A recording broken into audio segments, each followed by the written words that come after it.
V like Clyde. Step with the 3 like Clyde. Slide, slide. We rock the...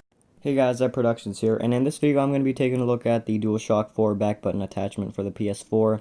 This is an alternative to a Scuf controller, and in this video I'll be telling you guys if it's better than a Scuf controller or not, and this is only $29 on Amazon. Link in the description down below. It also has an OLED screen on the back. Compatible hardware is the PS4 controller, DualShock 4. I wonder if they're going to make one for the PS5. This has two programmable back buttons that can be mapped up to 16 different functions. And that's pretty much it. This is a really simple item, really simple packaging too.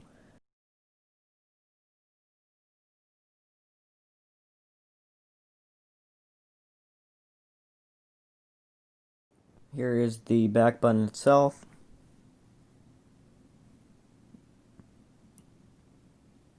And the instruction manual in the back. Let's get this open.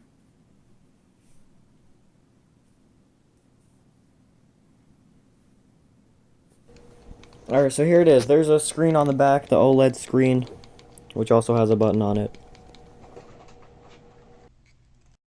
Alright, here's the OLED screen on the back, like I said, shiny screen. Headphone jack on the bottom, headphone jack in the front to connect it to your controller. And this is a little quick start guide, but I do have to say, honest opinion on this, I returned this because this was not good. Even for $29, this is not worth it whatsoever. If you're going to be playing any shooter games or competitive games like COD or, you know, even Fortnite and stuff like that, this is not it. This is not going to be helping you at all. This is going to give you arthritis, actually. In all seriousness, this is one of the worst back button attachments I've used before. I really recommend the Collective Minds Strike Pack, FPS Strike Pack. That is really good. And here in the back you can see me struggling because this thing makes no sense how to even assemble or put together. But yeah, you guys can just watch me struggle. So unless you're playing like a really laid back, chill game, like a story mode game or something where you don't have to react as fast, you know, you just want extra mobility, I guess. I don't know why exactly you would want to buy this, but I'm just saying that this is not worth it.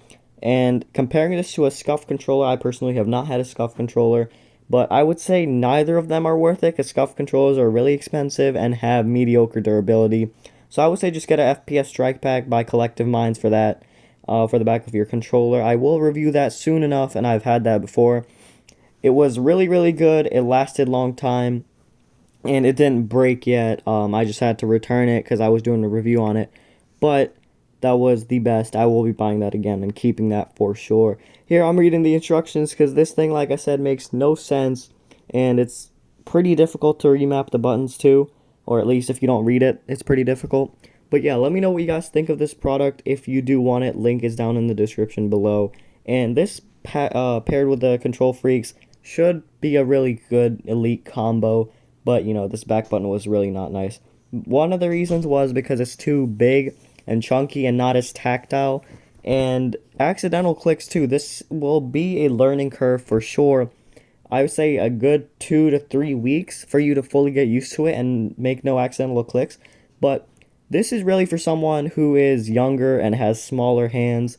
Because, I mean, I have average size hands and this was just way too small.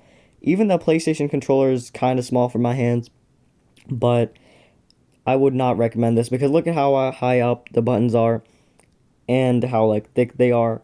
It's pretty much impossible for me to use them. I did try them out in a game of COD, and I really did not like it. So here I am trying to program them, but I didn't really have to do anything with the programming because circle and X is actually what I wanted.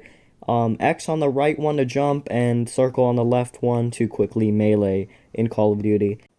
So the bottom line is, this is made for people who want to get a competitive edge on their opponents, but this was very poorly executed, and it will not help you get a competitive edge on your opponents. It will actually be quite the opposite. So I do recommend you stay away from this and either buy a Scuf controller if you have the money only. I still don't recommend buying a Scuf controller, but you know, if you have the money and you really want it, sure, go ahead. But a FPS Strike Pack by Collective Minds, like I said, I'm not sponsored, of course, but I think that is my preferred go-to option. because this is just really poorly executed, and it has pretty bad build quality. Too chunky, it's not really fit for Call of Duty and stuff like that. So thanks so much for watching. You guys can watch the rest of the video if you guys want. And I will see you guys later. Bye.